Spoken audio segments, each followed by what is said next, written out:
walang komplikasyon ang buhay noon.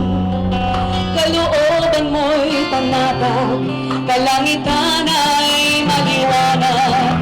75,700 layman na pinaslang ni Marcos, tinorture ni Marcos, dinukot ni Marcos, ang siyang lumabas at nangahas na sabihin, kami po ay mga biktima ng karahasan ni Marcos.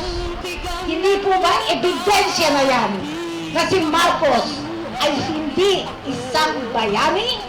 Move on, pang lovers lang ang move on. Diba? Diktator hindi does not apply. Dapat doon na lang sa Ilocos. Kung saan siya minahal ng mga kababayan niya. The fake medals, yung mga tinorture, yung kwento. Ako hero, si Marcos hindi. Kaya kami nandito, hindi lang to pakiusap, kundi indignation din na may mali sa kanyang desisyon.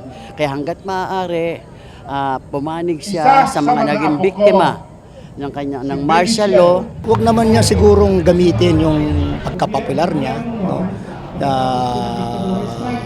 Para ilibing si Marcos. Ito parang nakikita natin parang nagbabayad lang siya. Ano, kung magkasama sila, magkaibigan sila. Hindi naman ganun dapat. Isipan naman sana niya. Actually tayo mga millennial, mga kabataan, malaki yung stake natin sa kung paano natin naalalahanin yung kasaysayan ng Pilipinas.